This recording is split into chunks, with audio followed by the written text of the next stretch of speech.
আমরা অনেকেই ভাবি পহেলা মে মানে তো শুধু ছুটি, কিন্তু আসলে এই ছুটির পিছনে আছে এক গভীর ইতিহাস, এক সম্মানের গল্প।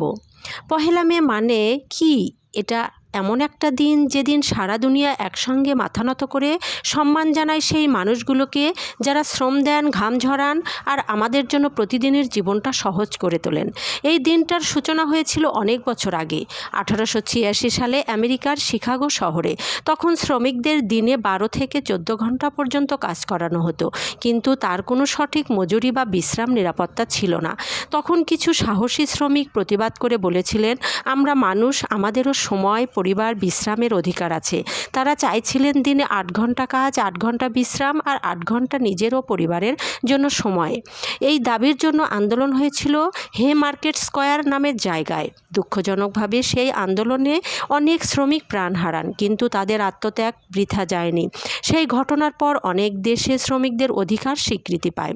তখন থেকে প্রতি বছর পহেলা মে অর্থাৎ পহেলা মে আন্তর্জাতিক শ্রমিক দিবস হিসেবে পালন করা হয়। বাংলাদেশে এই দিনটি অনেক গুরুত্বপূর্ণ। আমাদের দেশে গার্মেন্টস, নির্মাণ, কৃষি, পরিবহন সহ সব খাতেই লক্ষ লক্ষ শ্রমিক আছে যাদের পরিশ্রমে দেশটা এগিয়ে যাচ্ছে। কিন্তু দুঃখজনক হলেও সত্য, অনেকেই জানে না এই দিনটি কেবল ছুটি কাটানোর জন্য নয়, এটা সেই মানুষগুলোর প্রতি শ্রদ্ধা জানাবার দিন যারা প্রতিদিন আমাদের সমাজটাকে দাঁড় করিয়ে রাখেন।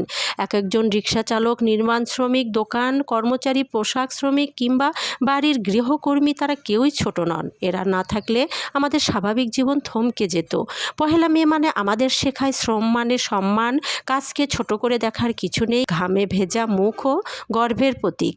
আসুন আজ এই দিনে আমরা তাদেরকে সম্মান জানাই, শুধু মুখে নয়, মন থেকে। কথা হোক এমন একটা সমাজ গড়ে তোলার যেখানে শ্রমিক মানে শুধু পরিশ্রমী নয়, সম্মানিত মানুষ। শুধু পহেলা মে শ্রদ্ধা আর কৃতজ্ঞতার দিন।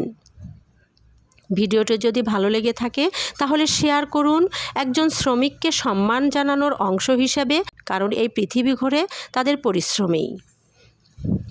আর ভিডিওটি যদি ভালো লেগে থাকে তাহলে অবশ্যই লাইক, কমেন্ট, শেয়ার আর ফলো দিয়ে পাশেই থাকুন। ধন্যবাদ সবাইকে।